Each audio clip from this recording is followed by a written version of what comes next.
Partner! Ay! Eto na! Nagpaparamdam na naman! Tama! Ang ating Mahiwagang Burnay!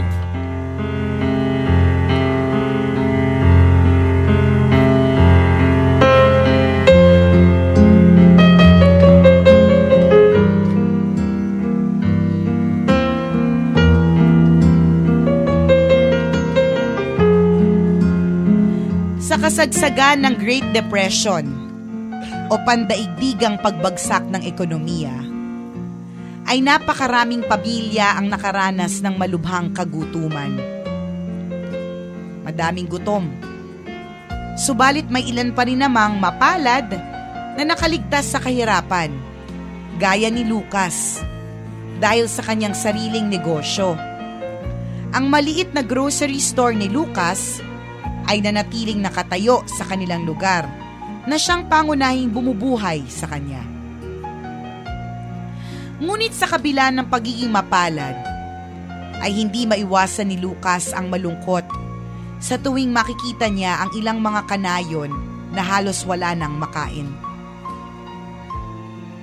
Isang araw, ay isang babaeng gusgusin ang pumasok sa tindahan ni Lucas. Bitbit ng babae ang dalawang basyong bote ng gatas. Nagtuloy-tuloy ang babae sa counter at inilapag ang mga bote sa harapan ni Lucas. Agad namang kinuha ni Lucas ang mga basyong bote ng gatas at pinalitan ito ng bagong bote na puno ng sariwang gatas. 10 sentimos po para sa 2 bote ng gatas, sabi ni Lucas sa babaeng gusgusin. Sa halip na magbayad, ay nanatiling walang imik ang babaeng gusgusin. Kinuha ng babae ang mga gatas at basta na lamang umalis palabas ng tindahan ni Lucas. May pagkasuplada, no? Correct. Medyo kinakausap ayaw makipag-usap. Mataray. Partner. Ano yan partner? Maldita problems. May ganun siya. May attitude. Meron. Kinuha na lamang ng babae mga gatas at basta na lamang umalis palabas ng tindahan ni Lucas. Hindi na rin kumibo si Lucas. Binabayaan niya na lamang ang babae. Nakita kasi niya sa mga mata nito ang labis na pangangailangan. Subalit kinabukasan, ay muling nagpakita ang babae sa tindahan ni Lucas. Muli ay bitbit nito ang 2 boteng basyo ng gatas patungo sa counter. At sa pangalawang pagkakataon, pinalitan ni Lucas ang mga basyong bote ng mga bagong bote ng sariwang gatas. At tulad na nangyari nung isang araw, ay hindi nagbayad ang babae. May smag na nakaw pala to. Partner, hindi na to maldita. Correct. Hindi na to maldita, partner. Hindi na to may attitude. Talagang salise. Modus. Sinundan na lamang ito ng tingin ni Lucas habang papalabas ng kanyang tindahan.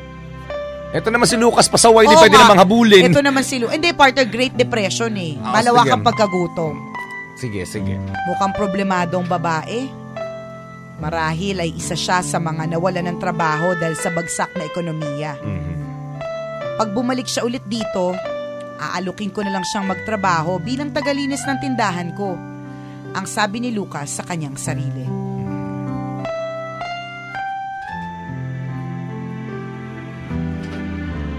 Sa sumunod na araw, ay laking tuwa ni Lucas nang muling magpakita sa tindahan niya ang babaeng gusgusin. Inihanda na ni Lucas ang 2 bote ng sariwang gatas na ipapalit niya sa mga basyong bote na dala ng babae. Paglapit ng babae, ay agad na inabot ni Lucas ang gatas at sinubukang kausapin ang babae. Ale, baka naghahanap ka ng trabaho. May bakanting posisyon dito sa tindahan ko. Nanatiling walang imik ang babae. Wala ni isa mang salita na lumabas sa kanyang bibig. At sa halip, ay kinuha na lamang ang gatas at dali-daling lumabas ng tindahan. Napansin ni Lucas na tila nagmamadali ang babaeng gusgusin. Dahil dito ay naisipan niyang sundan ng babae kung saan ito patungo. Baka naman shy type yung girl. Oo, baka. Ay, ang dami na nating judgment to sa girl. May attitude, maldita problem, salise, modus, shy type. Palihim na sinundan ni Lucas ang babae. Laking pagtataka niya dahil ang tinatahak na direksyon ng babae ay ang daan patungo sa isang sementeryo. Hala, sementeryo. Maingat niyang sinundan ng tingin ang paglalakad ng babae. Maya-maya pa ay naglakad ito patungo sa likod ng isang puntod. At laking gulat ni Lucas nang bigla na lamang naglaho ang babae na parang bula. Baka naman lasing ka lang, Lucas. Baka nakainom ka. Tama na kasing katol. Here we go. Sa halip na patakot, ay lalong nahiwagaan si Lucas sa babae. Pinuntahan niya ang puntod kung saan ito nawala. Maya-maya pa ay isang boses ng sanggol ang kanyang narinig na umiiyak. At ang mga munting boses ay nagmumula sa isang nicho na nasa harapan niya. Dali-daling bumalik si Lucas sa kanyang tindahan para tumawag sa istasyon ng pulis. Kasama ang mga pulis ay muling binilikan ni Lucas ang puntod na pinanggagalingan ng boses ng bata. Nagdesisyon ang mga otoridad na ipahukay ang puntod. Habang hinuhukay, ay siya namang pagkapal na mga tao na nag-uusisa sa pangyayari. Ilang sandali pa ay pumaibabaw na ang isang ataul. Nang buksan ng mga sepulturero ang ataul, ay bumungad sa kanila ang bangkay ng isang babae. Katabi ng babae ang 2 bote ng sariwang gatas. Why? At yakap-yakap ng babae ang isang sanggol. At ang lahat ay kinilabutan dahil ang sanggol na nakita nila ay buhay pa.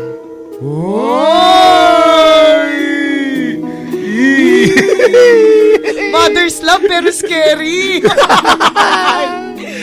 Buhay pa pala. Ano ba yan? Kinabutututan ako. Tinayuan na naman ake. Gracious, partner? Isipin mo, nagpapakita kay Lucas yung kaluluwa. Yung kaluluwa lang pala siya. At itong kaluluwang ito, nagpapakain sa buhay na bata. Correct. Diba? Ako para sa akin, para hindi po tayo matakot lahat dahil una sa lahat, kwento lang naman ito. Diba? Katang isip ng Mahiwagang Burnay. Alam niyo naman, si Mahiwagang Burnay, lagi nagpapakitang gilas correct, yan. Correct, diba? Tingnan natin sa anggulo ng Mother's Love, kahit ang background music ay nakakatakot. Pero diba, papaano nangyari? Bakit? Inilibing parehas? Pero buhay yung yung isa? bata? Hoy! Ayoko na isipin, kwento lang naman niya, baka hindi na naman makatulog. Baka mamaya tuwing baka bulabugin ka, partner. Pagising mo, hindi si Princess yung katabi mo. May bata, tas may hawak 2 bote ng gatas. Sabihin ko, hindi naman sa akin galing yan Ala! Kalerkay. Nakakatakot. Nakakatakot, pero tingnan nga natin partners angulo ng Mother's Love. Ganun diba? Talaga yung ganun yung mga nanay, no? Oo, gagawin mo ang lahat. Kahit patay ka na. Doon na lang party kasi nakakilabot Nakikilabatutot na ng anak ako Halimbawa yung mga simpleng kwento, kunyari, merong parang meron kaming pinsa na... Alam, may ganun din kwento, partner. Namatay na yung kanyang mga magulang. Bata pa to, itong pinsa na to. 2 years old tong pinsa namin. Nagulat kami, partner. Nasa pinakamataas na step ng hagdan, partner. Nakababa siya hanggang sa Nakatalon? Sa first step. Nakababa, yung naglakad lang, partner. 2 years old? 2 years old, Bakit naglalakad naman ng 2 years old? Kailangan din niya. Nakakatakot agad. Hindi mo pwedeng. Marunong na kasi siya maglakad. Siyempre yung worry mo na maglakad yung bata ng... Tsaka pababa partner, mas mahirap Pag paakyat, carry kahit sinong bata, hindi mo hahayaan na maglakad ng ganun-ganun na lamang sa hagdan ng mag-isa lang. Okay. So, anong nangyari? Nahulog siya, partner. Okay. Nahulog siya. Oo. Nabagok ang ulo. Oh my God. Pero walang sugat. Oo. Okay. Sabi namin, ay sinagipin ng nanay niya. Ba't nasan yung nanay niya? Patay na. Oo. Sinagipin ng tatay niya, partner. Correct. May may angel. Yan yung nag-flap ng wings yung guardian angel tapos sinalo siya. Nahulog talaga siya.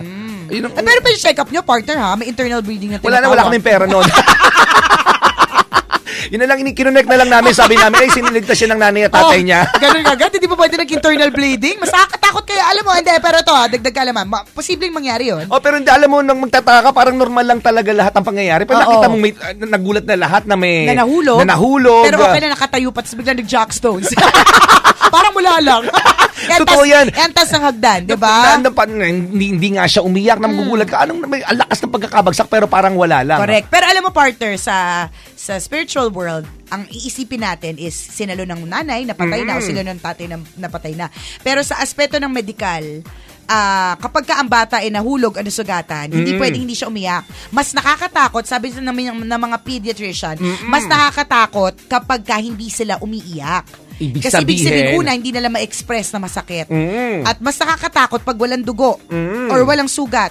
Kasi ibig sabihin, posible na may internal bleeding at mas delikado ang internal bleeding. Correct. So, wag natin lagi pagsasawalang bahala. Diba? At i-assume na, sinalo siya ng kaluluwa. Diba? Huwag lahat. Kasi pa-check up po ninyo pag nahulog sa hagdan. Tama. Ito naman pinsan namin, so far so good. May asawa na siya ngayon. Okay na. So, alam na this. Napatunayan, sinalo nga siya ng angels niya yung magulang niya. Posibleng ganun. Nakakatakot.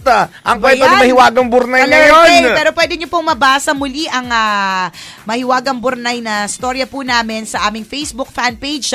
I-search lang po, Tambalan! At kung gusto niyo pong mapakinggan yung mga past live, yung binasa po namin sa Tambalan, pwede po sa www.loveradio.com.ph. I-explore niyo lang po yung website ng Love Radio. Tapos mapupunta po kayo dun sa, you can click on the Tambalan, tapos meron po kayo makikita na icon dun for Mahiwagang Burnay. So lahat ng mga past episodes pwede nyo mapakinggan ulit mga kabisyo. Correct. Halimbawa, medyo bago-bago ka pala nakatutok sa Tambalan, tapos hindi mo naabutan yung mga previous episodes ng Mahiwagang Burnay. O, diba? Pwede nyo i-like at i-share para marami din na makaalam ng mga kwentong ito. Tama! Chululuto lang halong eklavu. O siya mga kabisyo, hanggang alas 12 tayo ng tanghali, magbabanding-bandingan dito sa Metro Manila. Yon, kasama nyo pa rin ang inyong paboritong Tambalan sa radyo. Ako po si Nicole Liala. At ako naman si Cambio Kengres Chuper. Na nagsasabing, walang matatag na relasyon sa malanding may determinasyon. Yun!